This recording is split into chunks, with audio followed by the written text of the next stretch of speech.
Hello, my friend, it's Magnus here. Hope you're having a good start of 2026.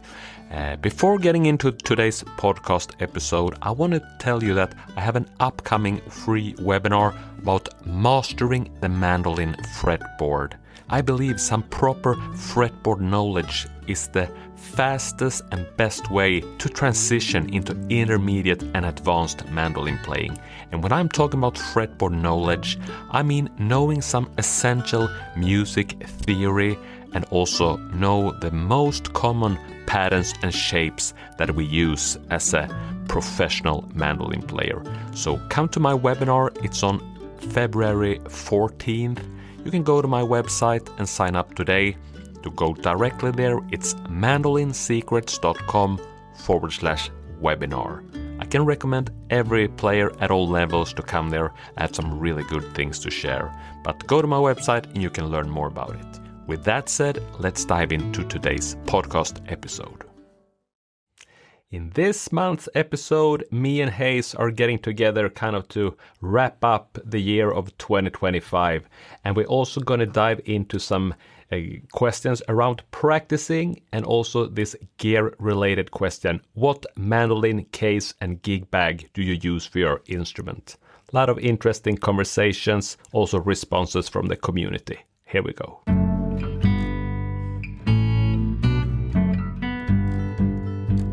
Hey there, music makers. I'm Hayes Griffin.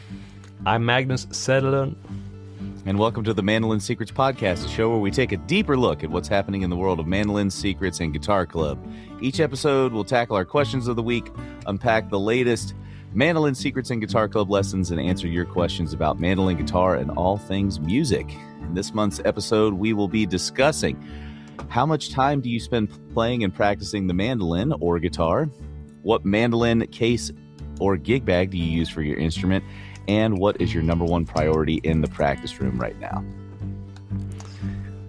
Yes, and also we are kind of, to be honest, we haven't published a podcast here in the last months. You and me have been really busy with other projects.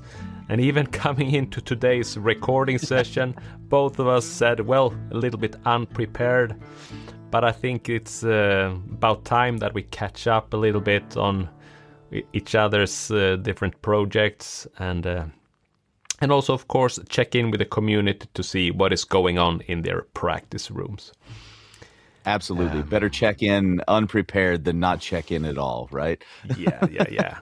And for anyone listening to the podcast, just know that you can go, if you want to have a look at the previous episode, head to our website. It's mandolinsecrets.com/podcast. You find all the previous episodes.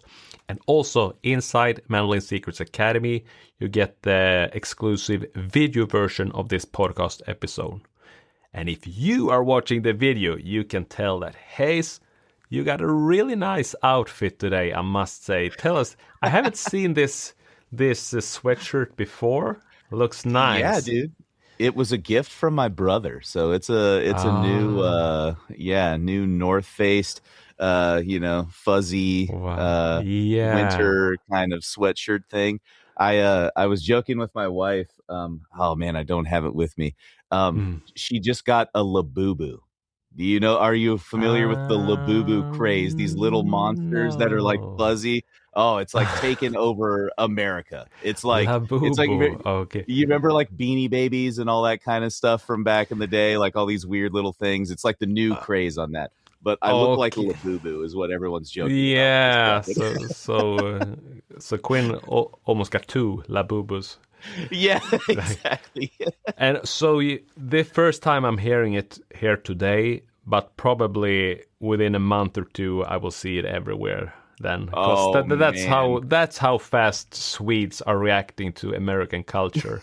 If we pick it up, I mean, we're gonna go all in. It's coming your way. Labubus are headed to Sweden, man. I promise. And I guess it would suit a 6-year-old quite okay. Oh, this is like the gift for a 6-year-old. You know what I mean? So. Wow. Yeah, I mean, she loves everything everything that is cute, pink or rainbow colored. It's that is, well, I'm talking about my daughter here. They come in all sort of colors, man, and all sort of crazy configurations. Yeah, they kind of look like the monster from Where the Wild Things Are, if you're familiar with that children's book. But they kind of are reminiscent of like that. scary cute kind of. Yeah, it's like this kind of, they're monsters, but they smile. Wow, that's perfect. Yeah, man. Yeah, but honestly, I love it. And it seems like the perfect shirt for a December basement kind of vibe. Yeah, it's, you guys are hardier over there. You know, you can go out in your shorts and t-shirts right now in December in Sweden because you're used to it. But winter came early to Ohio this year, man. We have like half a foot of snow. Wow. Yeah, like we never get that in December. So no, I'm glad to hear it. I tell you, it's all, there's no snow here at the moment, and we're really well. My kids are very disappointed. I'm also a bit disappointed, but I'm more scared about how things have changed. I mean, since when I was a kid, we didn't. I think you and I are in the same boat because it's flipped. Like when I was a kid, this time of year you would never get snow. You know? No. Yeah. Some things have really changed. That's for sure. Yeah, dude. You bet. But we know what a political impact the podcast can have. So let's not go in there and start. That's hilarious. Yeah. Well, one of the questions I asked the community lately was, what is your number one priority in the practice room right now? And I think for me, it's just it is a little insight for me for what is going in your world, Hayes. So I'm kind of tossing that question your direction here. Yeah. It's been interesting for me in the practice room lately. I think my number one priority in the practice room lately, Magnus, has been to get back to the practice room. Yeah. I opened up, I hold and I think we've talked about this before. I have a Google document that I just put an entry in every day. Yeah. As I'm practicing, and I'm coming clean here. I'm gonna make a big admission.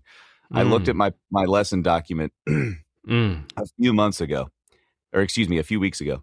Yeah. And the last entry was February 10th, 2024. Oh. So I know I've been like practicing. That is like 18 months of untracked, or 20 months. Isn't that crazy? Like, how did I go that long without even like measuring my practice, you know? Obviously I was practicing and I was accomplishing goals and doing all those things in the meantime. Yeah. But the fact that I didn't put it down almost makes me feel like I lost like part of my life. You know what I mean? So the number one priority in the practice room right now is to begin tracking everything again immediately. And I have 3 entries in there now. Nice. Yeah, well, I know how you're good at tracking your practice and all that. So that means there's been other things that needed your attention more for this last month. But I think so. But that's been the main thing. Talking 2024. That's the last time we met, and I did see the way you were practicing at that point, and it was you could almost fill half a Google Doc for each day with your practice. So I do know you've been practicing, and you had the wind field coming up and all that, and but I honestly think that's why I didn't track it, because it was so set what I needed to practice every That's day. what I was about to say. You had such a clear direction, such a clear focus. so it wasn't even needed to put it into on paper, or what do you call it. Yeah. The thing I appreciate about the paper, and maybe I don't even know if you track stuff like this, but I always try to put some type of like I always track what I do, like exercises, tunes, and stuff like that. But with each one, I always try to put like a feeling with it. Like, how did I feel about how that exercise went? You know, like did it feel sloppy? Did it feel tight? Did it feel, you know what I mean? Any of that kind of stuff. And I think that's the data that I miss. You know? Yes. Yeah. And it's a great tip for anyone out there that want to start tracking. That only put what you're doing or the time you're spending. How did it make you feel? What are your... And I kind of... So my way of tracking my practice is like... I sometimes do track it like that. And for a long time I also had like a diary for my practicing when I was in school and all that. But for me nowadays, it's just in my ordinary planner, I put like small notes. This is what I'm about to, and then when I've done it, I check it off, sort of. And it's for, well, I don't miss any day that I'm not kind of tracking that, sort of. But it's here's a day with 5 entries, and I just long that. But so for me, the one thing that I'm practicing now, I can see sort of, I would say everything kind of relates to my right hand technique and the pick slanting thing. Yeah. And I've been making a huge progress here during this autumn. That's so awesome to hear. I can't wait to see what it looks like, because I know you once we kind of started this journey together, really, right? Like, and it's sort of finally starting to come together in a way that's it's really it's I'm starting to get it. Yeah, and it's also my body is starting to catch it in a way, and it's sort of the thing that's really made the huge difference for me this the last months is that I've been, because when applying the pick slanting idea to fiddle tunes and kind of music I already know, I have to adjust the hand a lot. But if I on the other side, if I'm kind of adjusting my output and my melody lines to my hand adjustment, I've been spending more focus around that for the last 2-3 months, meaning playing melody lines focusing on 2 notes per string or 4 notes per string, things like that. I've been starting to control that more efficient. That also pays off when I'm going to play fiddle tunes or that kind of thing. It's funny how that vocabulary starts to, or that not even vocabulary, but just the mechanism of switching the string either on an upstroke or a downstroke. It really gets baked in. You know what I mean? You can see it come out in interesting ways in your improvisation or fiddle tunes, you know? Yes. You might go for that fretted 7th fret instead of an open string to make the string crossing work, you know? Yeah. And I mean, you've come way more ahead of me than this, because what you're talking to now, it's sort of my discoveries here quite recently, that I can adjust all that. And I could maybe show one thing for a couple of minutes just for the listener, because they might even not know what we're talking about. Yeah, probably not, man. Just a refresher, right? You know, pick slanting. We're talking about escape notes and escape angles on strings. Playing a certain number of notes on a string before you jump to the next one, and how your hand should be tilted. Oh, yeah. We've got the man. You hear it? Yes. Let's turn the delay off. So everyone is watching the video. You can see that this is better shown in video than audio, of course. But hopefully, audio listeners can also follow. So, what I'm practicing now on my guitar, on my octomandolin, on my mandolin. A lot of time I'm doing like 2 note per string kind of things. So, coming up with ideas like this.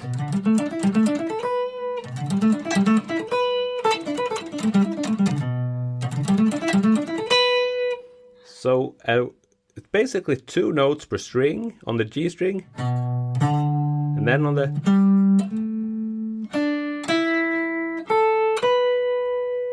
Yeah. When playing a line like that, with your pick escape motion, if you kind of, we call this pronating your wrist, you kind of your downstrokes will escape. And your upstrokes will kind of rest on the string. Yep.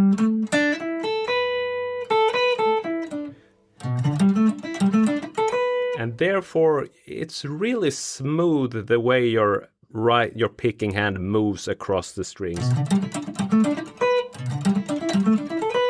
Yeah, and just to be clear too, you're starting with an upstroke, right? Is that how you're entering that line? Yeah.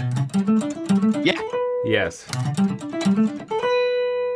Yeah. And sort of what my discovery and what I'm practicing is playing the same notes, but now just like change the way. So I'm now supinating my wrist. Then my upstrokes will escape and my downstrokes rest.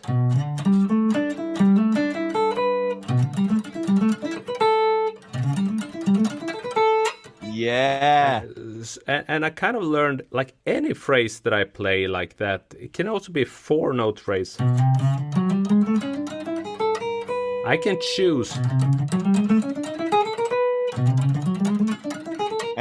So that is sort of, and it's, well, yeah, I have hard time playing and talking at the same time, but I see, Hayes, you're following it perfectly, of course. Since you know, I think this is exactly where my mind is in my own playing. To me, the way that I see this right now, which is maybe you can describe it this way too. I'm like hunting for the patterns that I can add to my own playing. Like the mechanism, I know how it works, right? Like you're talking about either the supinated, you start with a downstroke and play even notes, or the pronated, you start with the upstroke and play even notes. Like now it's like, well, what does my left hand do? Are there some cool things that can happen that way? Oops, my camera. There's back again. Oh, there we go. The audio is back? Yep. Yeah, cool. And well, so that is the thing that's finally coming together in my playing, and just to show, like also, I'm starting to control it so that I can actually play a line. So doing this line descending. But going from there, I switch it.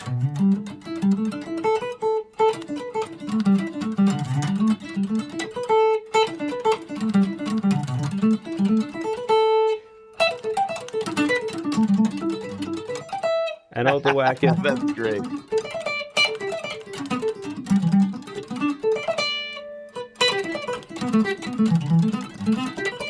So that kind of thing, I've been practicing it quite mechanically over the fretboard, but I'm now starting to build vocabulary from it. And that's the whole, to me, that was the process, right? Like you have to start with that kind of like, this is just how the hand works here. And I'm doing like almost like a scale exercise, right? Yeah. That's cool. Yeah. And it is I've been introduced to this for maybe 2-3 years now since you, but it's sort of right now it's finally starting to really settle. I see, and I'm also doing it more than ever because Yeah. I now once because for a long time it's been confusing also. Is this Hmm. really the way to do it? There's also been the question for it, but now I know that this is the way to do it, and therefore I'm kind of uh, more dedicated and Yeah. I feel like I had to do some convincing too, because I was like, I think for like cross picking and a few other techniques, you can't use the pick slanting, right? So I was just like, do I need to mix these two things? Is this gonna like are is my playing going to be bad in both realms, single note, single line playing and cross picking, if I try to do this now and change my technique? But the answer has been no. The answer has been like, it's only helped my single note lines, so and then my words to that thing is there's room for both, like single escape and the double escape. You do need the both, but for me that have for I don't even want to count, but is it like 30 years of double escaping all the time? I mean, we've got some catch up to do, right? You and me is what the deal is. Much, yeah. Yes. So, but yes, now, and it's funny how 30 years passed without anyone even showing it how it's done. It's crazy, isn't it? Like I some days I sit down and I still think about that. I'm like, how did I've studied the guitar since I was 8. Yeah. And I've never heard about this. No. It's crazy, right? Yes. Yeah. And to be honest, I told you that this year I had a guitar friend visiting me in the studio today. And I will, not related to our podcast or anything, but he was asking me, so what are you practicing at the moment? And I told him, well, it's pick escape motions. What? What is that? No idea. And he's accomplished. Like, why do we not talk about this? Yes, but he also he uses this. Is it like what would you call this when you pick using your pick and your fingers? Oh, like hybrid picking. Hybrid picking. He using hybrid picking, and that is for hybrid picking. You probably don't have to deal with it that much. Or if you're doing finger style or anything like that. But if you are flat picking, everyone out there, hear us. You gotta start checking out the single escape pick motion. Yeah, pick slanting, pick leaning, whatever you're calling it. But we kind of we need to pay attention to it. Yeah, it's an essential technique for I've even started to kind of reframe how I think about it, because at the beginning it was like, this is speed picking. But I don't even think it's like speed picking. I think it's just efficient single note picking. You know what I mean? As soon as I have an opportunity to single escape when there's a phrase, I do it better on guitar actually, but my phrasing becomes way more powerful, and it's sort of like now it's a statement rather than a few notes put together. So you can play with much more emphasis on the right. You know what I'm talking about. But the way I know exactly. Do you what feel you the mean, same? Yes, because you said the key word a few minutes ago there when you were talking about how, like, on the pronated, for example, your downstroke is free and the upstroke is a rest stroke. To me, that rest stroke is what gives you the power. You know what I mean?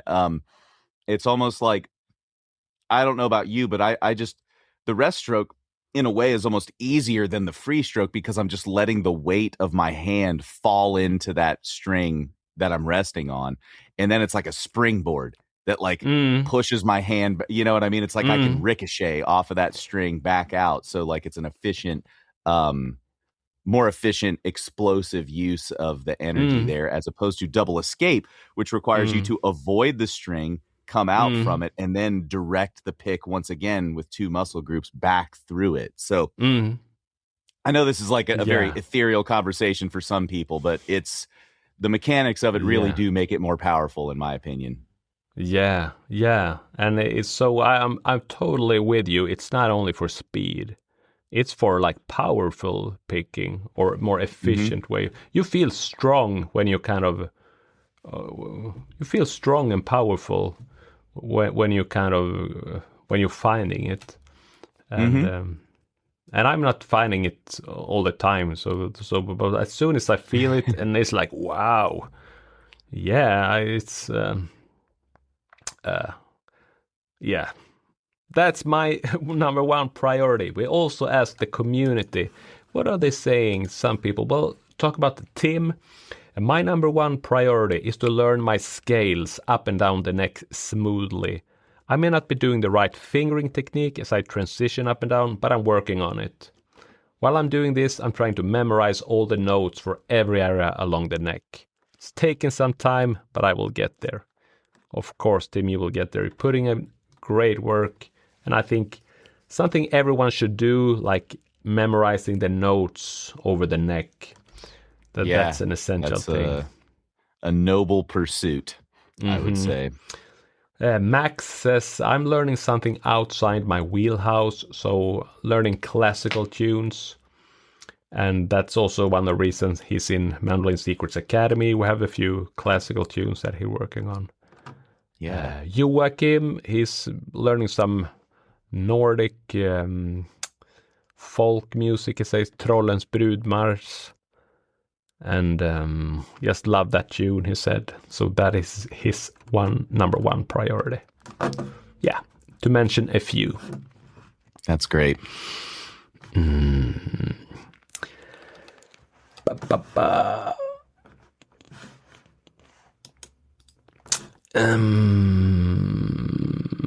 Yes, and also just to be totally honest and upfront, we are recording this episode in late December, me and Hayes. So wrapping up this year, and but you that are listening to this podcast or watching it, it will be in the beginning of next year. And Hayes, is there anything like what is happening in your world when we're crossing the New Year's mark? Yeah, there's lots of stuff going on this way. I kind of mentioned to you before we hopped on the call that I'm feeling that kind of at the end of the year, there's a lot of random pieces in front of me. I've kind of lost track of a lot of my habits and processes. And that was largely due to, like you said, we've had a lot of gigs, you and I separately, you know. I was on tour with Beppe Gambetta. I was on tour with Don Julin. I was doing Winfield this year. I had a bunch of camps and stuff. So the priority as we cross the new year is to just focus more on Guitar Club and get some new lessons out there for folks. I've got a few new courses. You actually mentioned like fretboard mapping, like one of your Academy members. So I'm going to run my fretboard mapping course again this spring and kind of preparing that. Is it like a guided kind of course where you are participating with the registrants, or is it studied by yourself kind of thing? Or no, it's a guided course, just like your fretboard freedom, only slightly different content, you know. But there are videos, and then there are coaching calls, and you know, we kind of work through certain mechanisms. Nice, mostly triads. You know, I think that's a good way to get inside the guitar neck. But that's I think the big priority for me is to just turn a lot of my focus back to the Guitar Club and also get my practice schedule back in order. Nice. Yeah. What about you, man? What's going on as we cross the new year? It is sort of I'm also where you are, trying to tie some loose ends together right now. I'm putting together. This year I made an octave mandolin video course that is for all the members in the academy. But I'm also now like making it available as a standalone course for anyone that doesn't want like a membership or a subscription service, but still want to learn some more octave mandolin stuff. And like it's really about mastering different techniques to play different kind of music. Yeah, so, that's great. So man. I'm kind of tying that one together now, and will hopefully be available in the beginning of next year when someone is hearing this. Yeah, awesome. I look forward to seeing that course. Yeah, and then for next year, one of my plans for that year is also to put together a Nordic folk guitar course. Something I've been thinking about for many years and haven't really made it all the way, but hopefully spring 2026 will be the time when it finally happens. Good. I've needed that course for years, man. Oh, I wish you were here to put it together with me. Well, this is one thing I didn't mention. Here's another loose end and random. I can't announce why yet, but I will be in Europe in May. Wow. And you can't tell why. I can't tell why yet. The gig has not been announced, but it is a gig. It is pretty far from you. It's in a country but Europe that is still Europe. Europe is still Europe, dude. There are trains and planes that easily get you to other places. Wow, that is good news for me. Yeah, hearing that. If I'll give you one clue. I'm going to be in a peninsula shaped like a boot for a little while. And then wow, and then cool. Yeah. So we don't have to go into guessing here, but I instantly have maybe a guess for what's happening. But that's great news. And also to kind of summarize this year, it's been a roller coaster year for me, 2025. I'm thinking of one like quitting my band, Nordic, that I played in for over 20 years. It's been like an emotional and roller coaster thing. I'm kind of still like on the ride, or how to put it. My camera keeps switching off. Yeah, your audio's still here though. Yeah. Oh, good. Probably because it's been going so long, because I've recorded videos here. Oh, yeah. But hopefully it's now go. But also on the positive thing that happened to me is that I'm here holding this instrument and the whole journey. And I tell you, if someone 1 year ago had told me you're gonna be playing electric octave mandolin, playing slide on that one, I was like, it's a thought that never crossed my mind. You better be kidding me. That's so cool.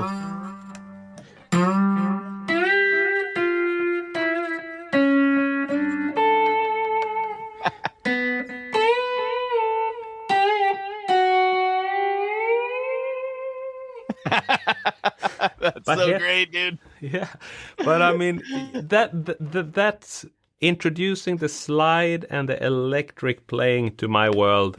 It's one of the most inspiring and developing things that have happened to me for a long time. So I'm very happy about that. That's been my big kind of musical news this year. That's so cool. Is there something that you're looking back in 25 thinking, well, that is like a highlight of this music year to me? Yeah, I think for me, the number one thing that happened this past year that's like kind of like it's like a full circle moment for me was being asked to go on tour with Beppe Gambetta and play for 2 weeks with him. I don't know if I've told this story to you before, but when I was 12 years old, I think I was 12. No, I would have been 13 because I had a summer job and I was paying to buy my own guitar. So my dad took me to this workshop. Taylor Guitars was putting on a workshop at my local guitar store in Heath, Ohio, which is a small town, and why would they do it there? But my guitar teacher was like, there's this crazy Italian bluegrass flat picking guy. You're into bluegrass guitar, you got to come see him. So I go to the workshop and I get to meet Beppe at the end, and he does this thing. I've seen him do this with kids before, where he's like, okay, here's a pick, like take my pick. Inside of this pick are all the notes. They're all here. You know what I mean? So take this pick and go find all of them, and then 20 years later, 30, 25 years later, I get to play music with him. You know what I mean? That's cool. I found enough notes to where he thought I was good enough to where I could back him up, I guess, Yeah. So that was a big highlight for me this year. Is he like an Ohioan musician? Or where's he located? No. So Beppe lives in he lives in New Jersey half of the year, and then he's originally from Genova, Italy, or Genoa as the Americans call it. Genova. Yeah, so the home of pesto sauce. But Beppe, he's an amazing musician. He's very much in our world where he plays some bluegrass. Bluegrass is maybe the common thing that he would have with all of us, but he plays traditional Italian, mazurkas and tarantellas and all these kinds of, different styles, and being able to branch out and mess with some of that stuff was really a challenge and a highlight for me. Wow, that's amazing. And over here we don't know about Beppe, but what you told about your tour with him, I checked it up, and it seems to be an amazing musician. Yeah, he's got so many cool recordings with Dan Crary, the legendary flat picker, and his first record was a record of duets, and he did one with like Tony Trischka and Andy Statman and Doc Watson and everything. So Beppe's been around, That's cool. Very cool moment. So let us also talk a little bit. We asked the community this question: what mandolin case and gig bag do you use for your instrument? And it's me putting up these questions, and the reason why I wanted to also hear a little bit, because buying this instrument, which is an solid body electric mandolin by Jonathan Mann in Tennessee. It came with a really nice hard shell case. I can actually show it. Yeah.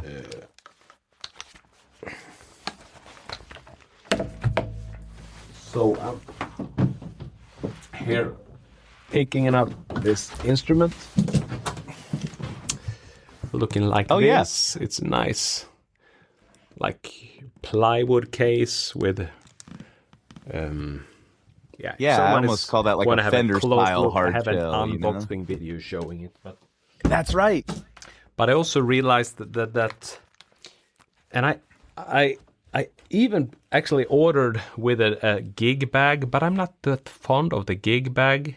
It is a little bit, it's like a folder kind of thing that I feel like it's sort of carrying it, it's kind of pulling the instruments from neck to bottom in a not nice way. Oh, I know what you mean, I think. Yes. So it would be like a bow, where the straps are attached, and I'm a little bit. I want to be gentle with the instrument because it's not a very it's a thin neck and all that. But anyway, then I've now been carrying it in my guitar gig bag. It fits better, but still it's for my electric guitar gig bag. But it's also lots smaller. But then I figure out, there's this headless guitars like the Strandberg. Yeah, the Strandberg guitars. And my friend Johan, who was visiting me today, Johan Eriksson, he plays also a Strandberg, and I asked him to bring his gig bag for the Strandberg, and that is actually the perfect size for my... Oh, so cool. Yes. So, I think Plus you get to represent a Swedish brand, now that you're walking around with it, right? I'm not... this is still Johan's, so I haven't bought one yet. But I'm not sure if I'm not Strandberg player. No, I'm not. So but you'd have to play an 8-string like progressive metal or something like that. You know what I mean? If you want to be Strandberg. There's something with that's not me. I'm not sure. Even if it's a difference between playing a 4-string electric octave mandolin. It's this exact same kind of people. Maybe. I don't know. But in my head, I have to deal with it. That's funny. But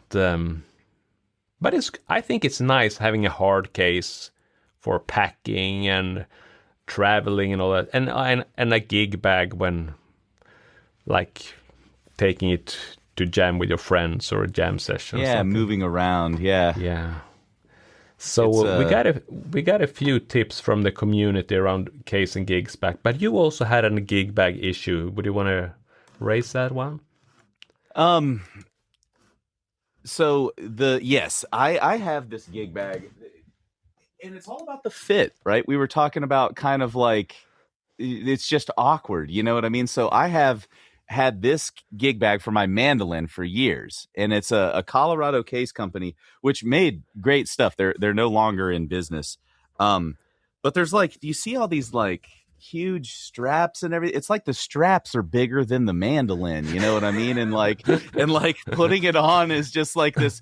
There's like all these cords flopping around, and like it's huge, and you can never get it off your shoulders because of the padding and stuff. So like, yeah, it looks nice still. I think it's an amazing gig bag. I think if you were just like holding it, you know what I mean? Or put like one strap on it. Yeah. But a gig bag, you want it to be comfortable wearing like that. Yes. I guess that's what I was going to say, because like your whole issue is like, this is maybe doing something bad to the instrument, and it's like not comfortable the way that it, like if it's bowing it or doing any of that stuff. So it's a fine art, the gig bag, It is. And let's see. So Marion she got a Collings A style mandolin that came with a TKL hard case. I don't know what they look like. It's like shaped like a mandolin, wooden case, nice, but it's protective. But I'm not a fan of it, she says. And she much prefer her other case, which from Blue Heron. It's like a soft case, snug I've fit, seen these. much projective foam, she says. Perfect for transporting the Collings to orchestra rehearsals and all that.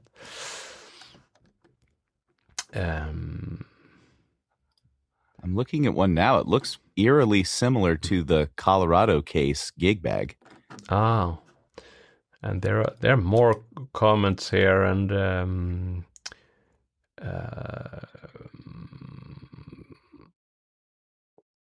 Chris also have a hard case for his Breedlove, but he also using a soft case with a shoulder strap, and I think it's kind of, well, yes, like said, it's not like a hard case or a gig bag is better than the other, but they're different use for it. Bob has like this. He has this Northfield heirloom recurve. They're really nice. I think it's sort of like a lightweight case. That it's not a gig bag, but it's not a hard case, but it's something in between, right? Yeah, it's still good with. I've found with backpack straps, those feel Yes. pretty nice, even. And they've got a couple. Northfield has a couple different cases because I just got one for my rival guitar that's like a fiberglass, very nice case. That's probably the one that I have for my Hakala mandolin, a fiberglass Northfield case. Yes, it's the exact same thing, only for guitar.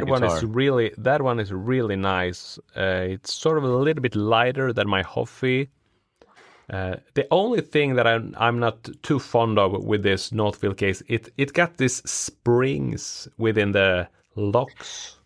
Yes, and my experience is springs always wear or breaks at some point. That's the part you use every day, right? You're flipping the latch and it. Yes. Yeah. And my Hoffi case that I have for my Red Diamond, no springs in those latches. So I expect that one to actually last longer. And there's no use for that. It should have, if they only put it on those kind of clips to the Northfield case, I think it would have been perfect. But yes.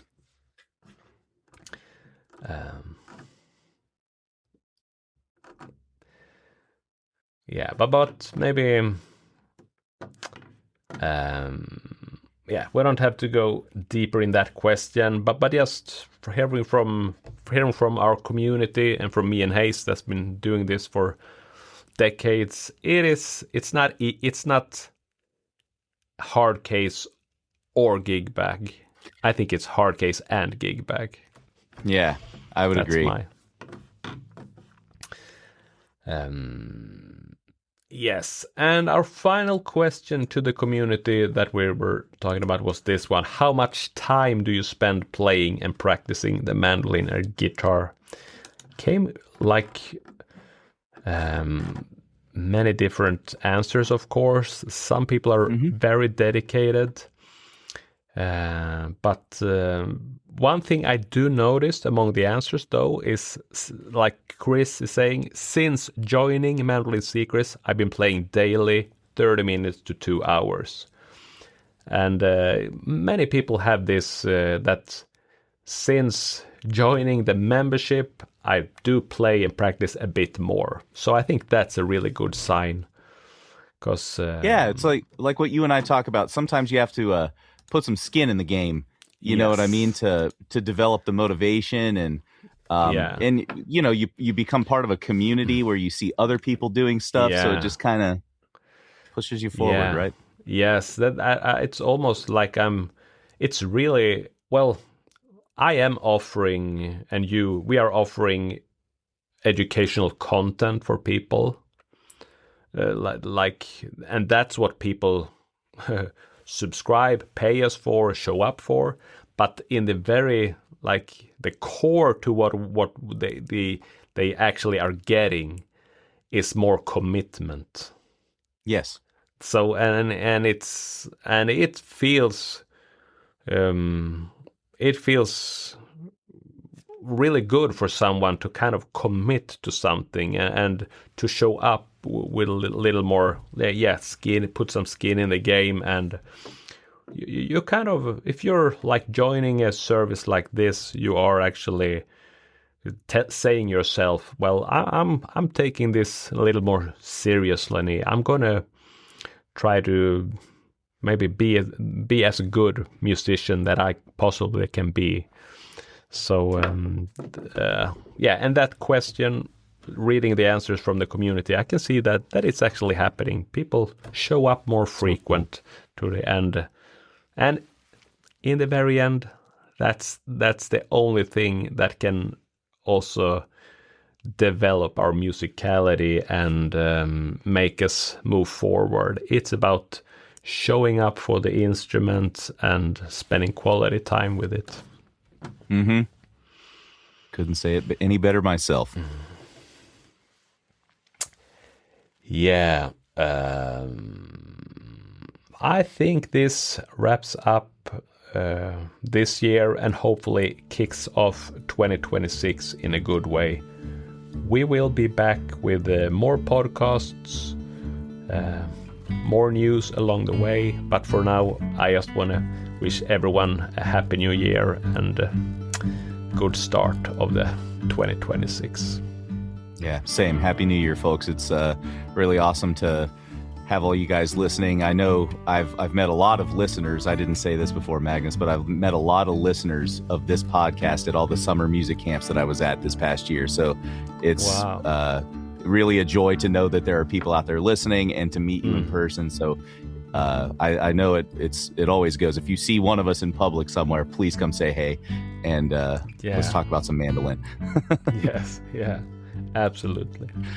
So with that said, thank you so much for listening, and always remember, be a music maker.